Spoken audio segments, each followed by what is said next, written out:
Hello everyone, welcome back to the civil classroom. In this video, I will demonstrate the complete procedure for casting 50 by 50 by 50 mm cement mortar cubes according to ASTM C109 using the mortar mixing procedure specified in ASTM C305. These mortar cubes are prepared to determine the compressive strength of cement mortar at different curing ages. Let's begin.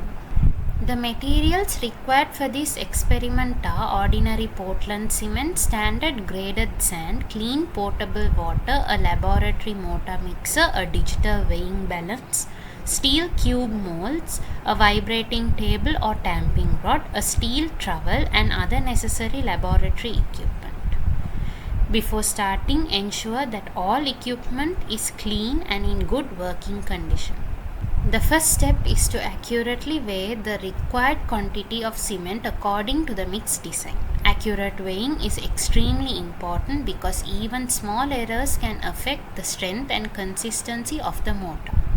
Next, weigh the standard graded sand using the digital balance. The sand should comply with ASTM requirements and be free from impurities. Maintaining the correct cement to sand ratio is essential for obtaining reliable test results. Measure the required amount of clean water. The water should be potable and free from contaminants.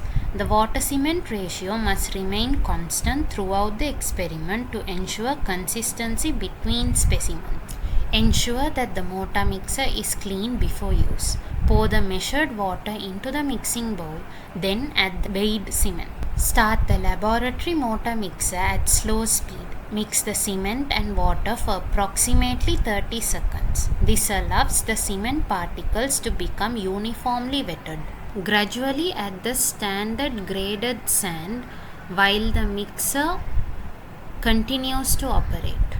Adding the sand slowly prevents material loss and promotes uniform mixing. Continue mixing according to ASTM C305 until a homogeneous mortar is obtained. The finished mortar should appear smooth, uniform and free from dry particles or lumps. Once the fresh mortar has been prepared, it is ready for casting into the molds. Proper compaction is one of the most important steps because it removes entrapped air and produces dense, high-quality specimens. Compaction may be carried out using either a vibrating table or a tamping rod, depending on the equipment available in the laboratory. Compaction using vibrating table. Fill the cube mold approximately halfway with fresh mortar. Place the mold securely on the vibrating table. Operate the vibrating table for the required duration until the mortar is properly compacted and air bubbles are no longer visible. Next, fill the mold completely with the remaining mortar. Repeat the vibration process to compact the second layer. Proper vibration ensures good consolidation and reduces internal voids within the specimen. Compaction using tamping rod. If the mold halfway compact the first layer by applying the specified number of evenly distributed tamping strokes, after adding the second layer, repeat the tamping process. Finally, lightly tap the sides of the mold to release any remaining entrapped air.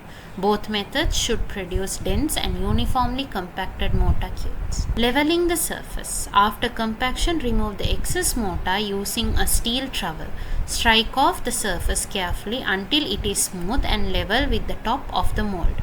A properly leveled surface ensures uniform load distribution during compressive strength testing. Clean any excess mortar from the outer surface of the mold. Inspect the specimen to ensure that the top surface is smooth and free from defects. The specimen is now ready for initial curing. Cover the mold using a plastic sheet or damp cloth to prevent moisture loss. Allow the specimen to remain undisturbed for approximately 24 hours at room temperature. After 24 hours, carefully remove the mortar cubes from the steel mold. Handle the specimen gently to avoid damaging the edges or corners. Immediately immerse the cubes in a curing tank filled with clean water. Ensure that all specimens remain fully submerged throughout the curing period. The specimens are cured until the required testing ages such as 7, 28 or 56 days.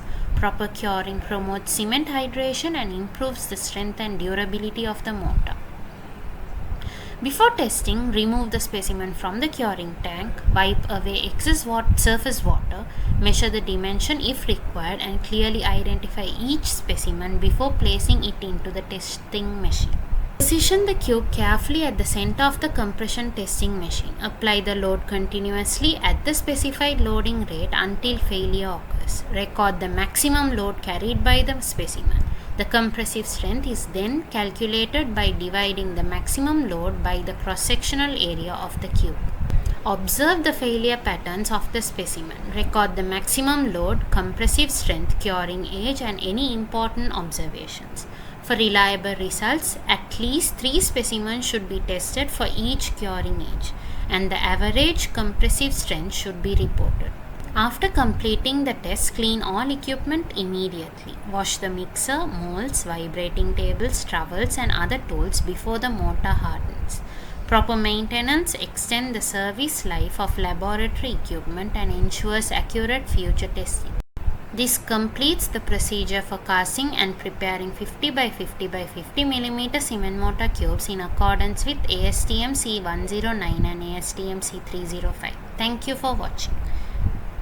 If you found this video helpful, please like, share and subscribe to the Civil Classroom for more civil engineering laboratory demonstration and educational content. Thank you.